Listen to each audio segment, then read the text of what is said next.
Welcome to the Curious Advantage podcast, an exploration of the idea of curiosity and its increasing importance for thriving in the digital age, from the authors of The Curious Advantage.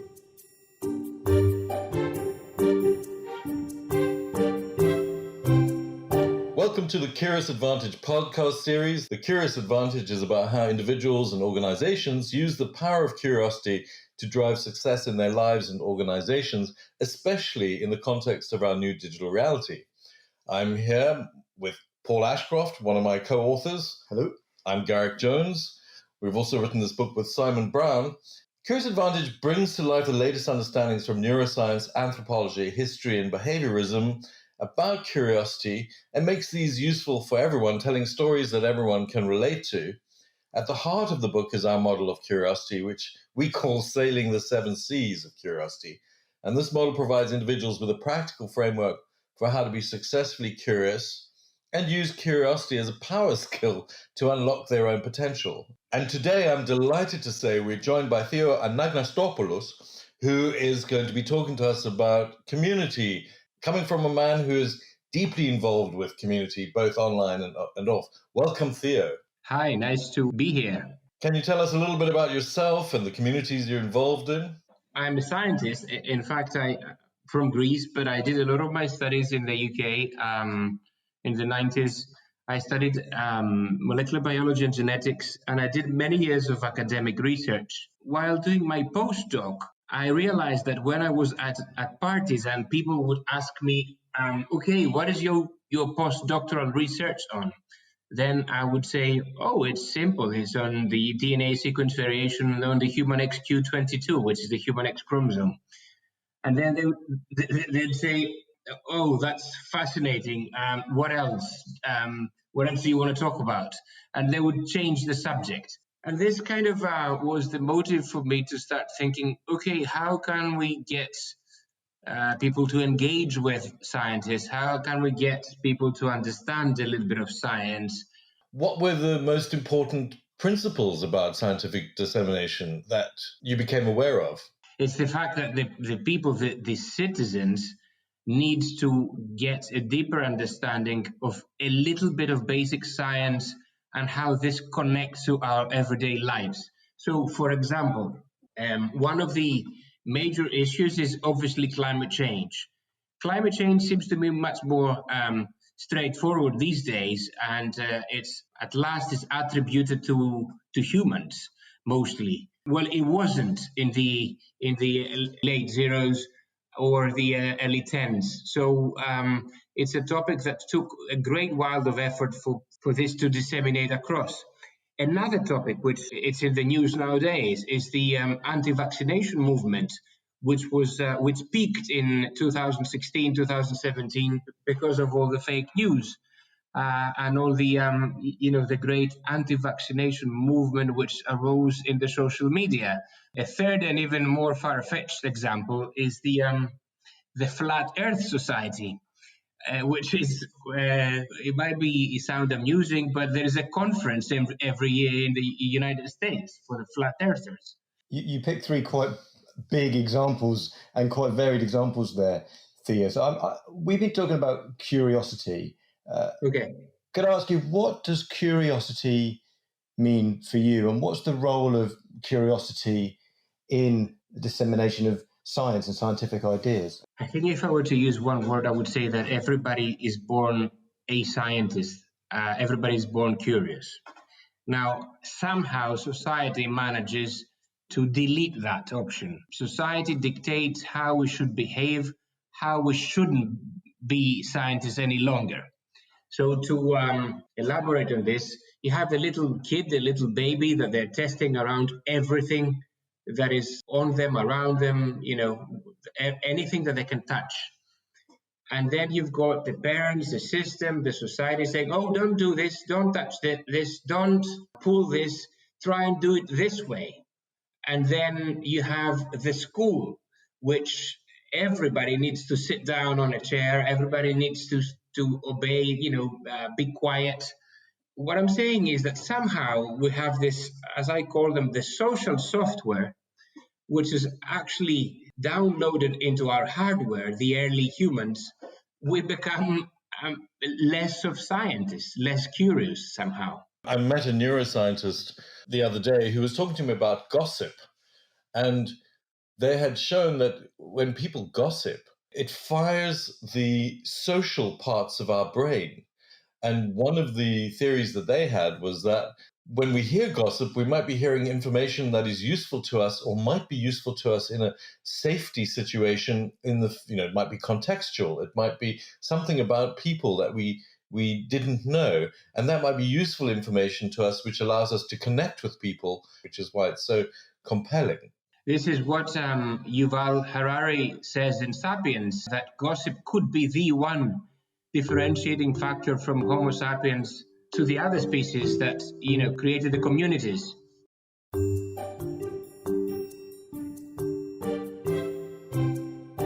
Let's just talk as scientists, right? If you're dealing with the kind of belief sets that the world is flat, from a scientific perspective, that doesn't make any sense. But of course, people connect with information emotionally, not necessarily rationally. How are you using communities, or what is your view on stimulating the curiosity of people to get to a point where they understand things from a rational perspective? Okay, this is a very nice question. I like it a lot because it's the deeper meaning of our work. As you said, it's not the lack of information and the rational way of communicating them. For example, The Inconvenient Truth by Al Gore has been out since 2007, and it terrified a lot of people. It was giving all the facts about the destruction of the climate and eventually the planet, with all this data and facts, and people were just rejecting it.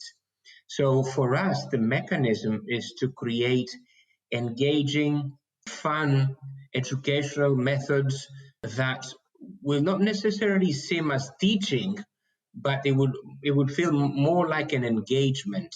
As an example, we created the first science festival here in Greece back in 2014. And now we're running about 6 of them all around the country. We've got about 50 or 60,000 visitors collectively every year. And when they go to that fair, they don't necessarily go to learn science, but they go to have fun. Now, learning a little bit of science is a symptom. It's something which comes out of this experience. Another example could be we have a show on YouTube which is called Celebrity Science, and basically it's something that I host, and you've got a celebrity on one side and a scientist on the other, and they're playing games. Comedy is used very much there, and comedy is one of the most serious forms of communication. Sounds like you're using a number of different techniques when you're working with different types of communities. Exactly. How do you keep them curious? You said at the start that we're all, as born scientists, we're born at least a little bit curious. But how does being in a community help us stay curious as we get older? Well, it only can be done by gamification and by not having a lecture type of approach. What we do is edutainment, education and entertainment. And do you find as you get communities engaged in the content, how do they start to learn from each other? Do they start to feed off each other and then start to develop ideas and develop the topic further themselves? How do you see that play out? This is a very difficult question to answer because it has to do with the social impact of our work. Usually the social impact of any type of education, including science communication and engagement, takes forever to monitor, and it's hard to monitor as well. Sometimes you see the impact without having foreseen this as a way of seeing it. For example, we learned that one of the students who attended one of our science festivals and displayed his homemade robot was identified by the US ambassador in Greece, and he liked it very much, so he connected him to the MIT. And now he's studying at the MIT first year. This is something which you cannot record by a questionnaire. A curious culture is a game changer. What does curiosity mean for you? Follow #CuriousAdvantage and join the conversation. I'm interested in going back to what you were talking about, edutainment, and what you were talking about having fun in these communities to enable engagement and not treating things as lectures, but having lots of different experiences within the community, whether it's online or not. Again, thinking about the neuroscience of this, we know that when we have fun, it releases dopamine and it releases oxytocin into the brain, which are kind of love chemicals.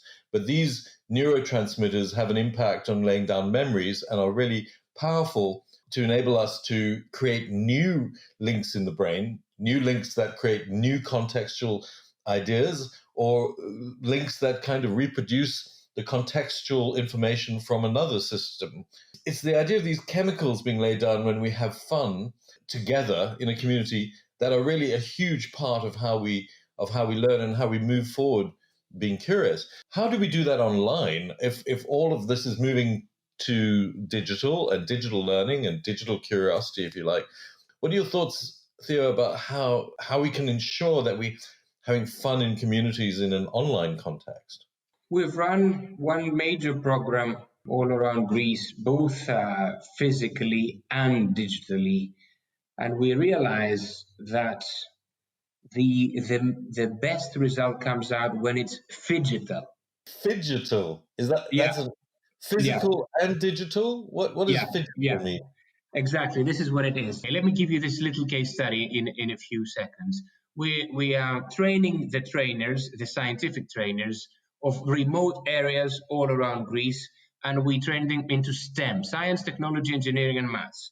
We start by doing this physically. We send educators there and they train them. And then what they have to do is run a program for 10 weeks out of school and create technological innovators, teenagers who are technological innovators, okay? That's the aim of the project. We run this for 2 years physically, and we think, okay, this is great. They've produced 200 projects, which are very useful for society. How can we extend the reach of it? How can we make it national?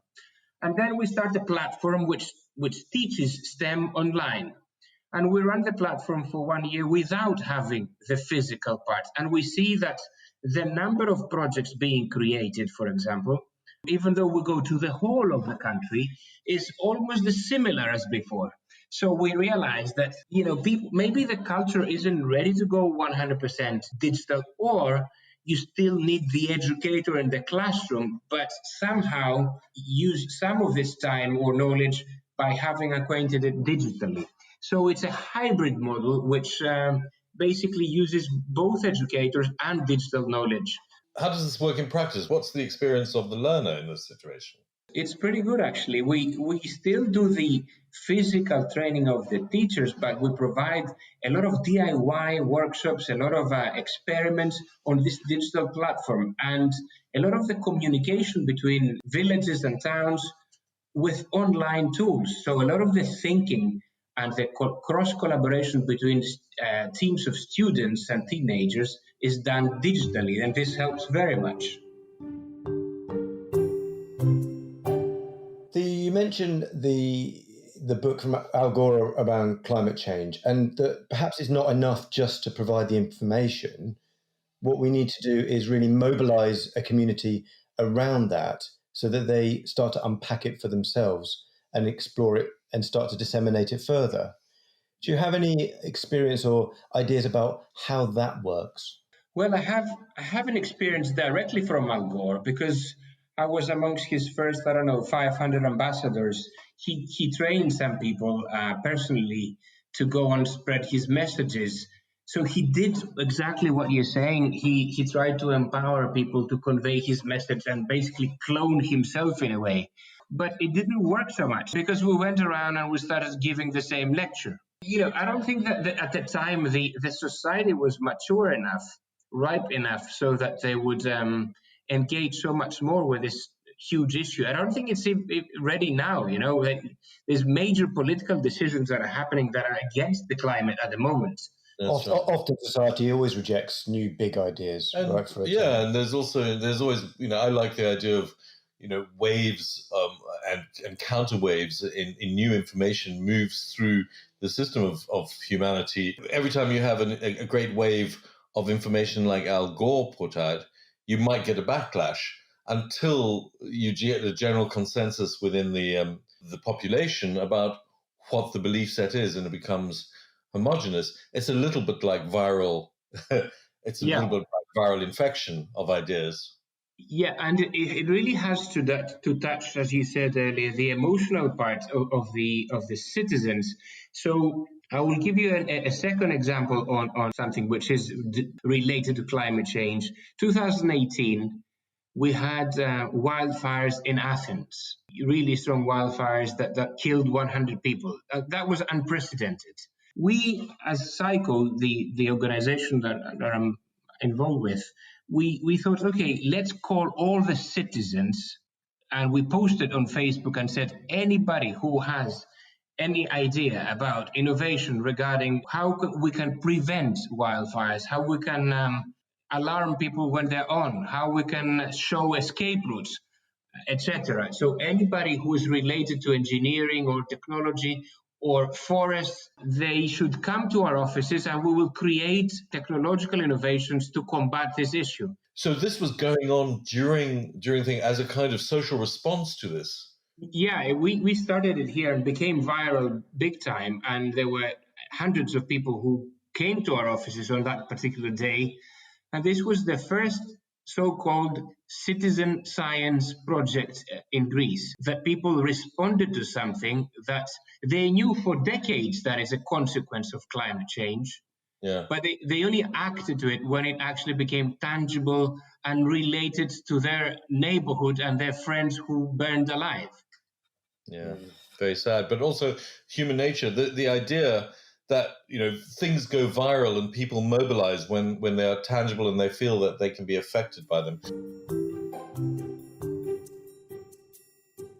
You're listening to the Curious Advantage podcast, inspired by the book The Curious Advantage, written by Paul Ashcroft, Simon Brown, and Garrick Jones. The Curious Advantage book is now available to purchase on Amazon. It's such a great opportunity to talk to you, Theo. Curiosity is powered by the community. That's what we think. And social learning and experimentation is at the heart of creating a culture of curiosity. And I've been fascinated to talk with you and hear your views about the importance of having fun in the community, the importance of how that lays down new pathways in terms of learning, the importance of being in a community, an online community or a physical community, and your wonderful concept, phy-gital, which I'm going to use from now on and I will credit you with. It's fantastic. And then to think about the power of what is it that makes information go viral within a community? What is it that allows the tipping point to take place and for things to infect everyone else? And part of that is tangibility and people feeling that it's real to them. Don't you think, Paul? Yeah. And providing those feedback loops and evidencing things that are meaningful people in their own lives. So that's what I've heard you talk about, Theo. And so from us, Theo, what would be, if you have some messages for us and our listeners on this podcast, what would be the things you'd like us to take home? One more little thing I would like to add prior to the messages, which has to do with the curiosity of the society. This topic has been thoroughly investigated, and the collective intelligence of a group increases via various ways. One is the way that you allow people to talk and express their opinions. The other one is the mixture of those people. For example, collective intelligence is meant to increase when there's a higher number of women, for example, in the group, because it increases the social perspectiveness. Another thing is diversity increases very much this curiosity. I'm sorry to interrupt. That's just amazing. The idea that collective intelligence increases with the kind of the diversity of the community. That is so important, that piece of information, and that it increases by the kinds of people that you've brought together to enable that to happen. Just wonderful. So back to the take homes for us there. I think the take home message as a scientist, I would have to say that we should try, for the younger generation, we should try to listen to them more, let them express their feelings and their curiosity as much and as long as they can, without having us trying to restrict them. I remember, for example, this is a really good example. We were called by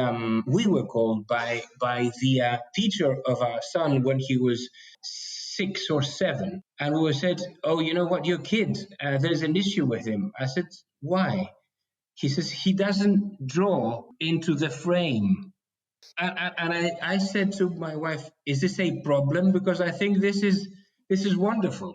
Exactly what you're looking for. I agree. Exactly. Imagine if, I don't know, Pollock was drawing into the frame. Yeah. Exactly. Yeah. It's about keeping it open for as long as possible, it seems. Yeah. So this is it. Keep being curious, basically. Keep being curious. Wonderful. Theo, it's been a pleasure to speak with you today about curiosity and about community. But I feel we've covered a lot of ground from neuroscience and how curiosity is impacting our society. So thank you very much for joining us on this podcast. Thank you. This has been another podcast all about curiosity and the curious advantage from Paul Ashcroft, from Garrick Jones, and in his absence, our co-author, Simon Brown. Thank you for listening. We look forward to next time. Thank you for listening to the Curious Advantage podcast. The Curious Advantage book is now available to purchase on Amazon. This podcast is produced by Aliki Palinelli and edited by John McGinty and Jill Damatak-Futter.